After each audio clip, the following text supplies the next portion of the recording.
Hii ni siku ya pili ya Pasaka, tarehe 21 ya mwezi wa 4 mwaka 2025.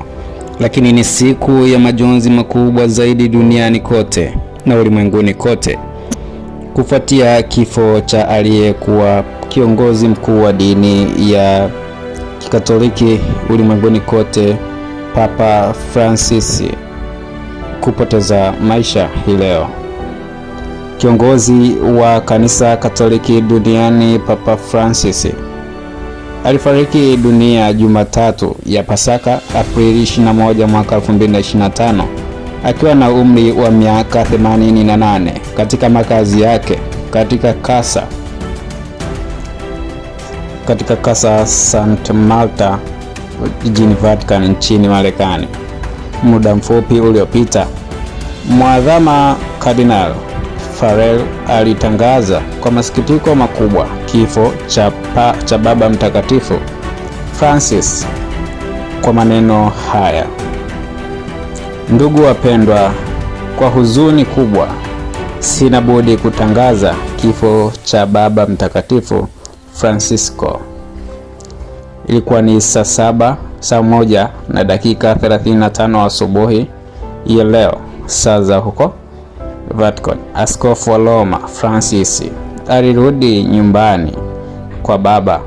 Maisha yake yote yaliwekwa wakfu kwa huduma ya Bwana na kanisa lake. Farrell ameongeza, "Kwa shukrani nyingi sana kwa ajili ya kielelezo chake kama mfuasi wa kweli wa Bwana Yesu, tunaipongeza roho ya Papa Francisco kwa upendo wa huruma usio na kikomo wa Mungu mmoja na wa Utatu."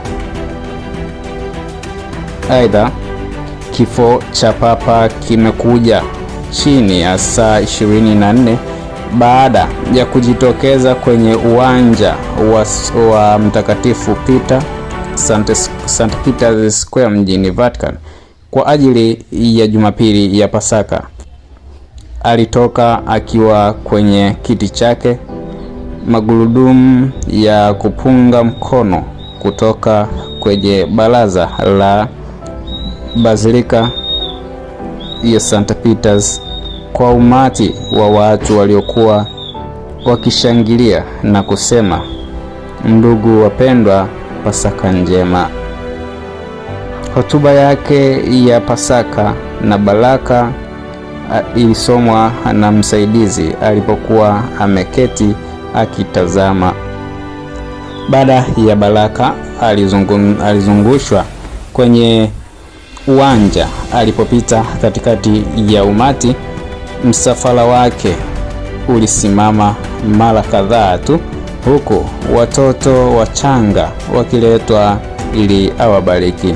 Katika miezi ya mwisho ya maisha yake, hali mbaya ya afya ya Papa ilimfanya kutumia wiki kadhaa hospitalini. Ilikuwa na baada ya baraka alizungushwa kwenye uwanja.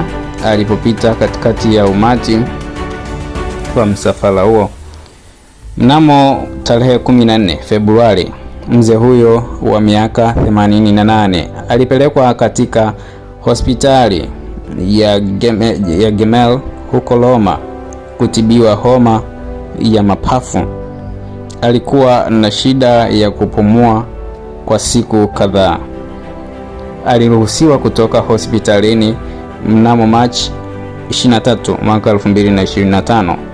Papa alishambuliwa haswa na homa ya mapafu ambayo ni maambukizi ambayo yanaweza kusababishwa na bakteria, virusi au fungus baada ya kuondolewa sehemu ya mapafu akiwa kijana. Na hayo ndiyo yalojiri kwa kumpoteza Baba Mtakatifu wa kanisa Katoliki ulimwenguni na kiongozi aliyehimiza sana amani na ushirikiano huku akipinga unyanyasaji. Hii ni Star in Africa Network. endelea kuifuatilia kwa karibu zaidi uweze kupata mengi zaidi yanayomhusu Papa Francis.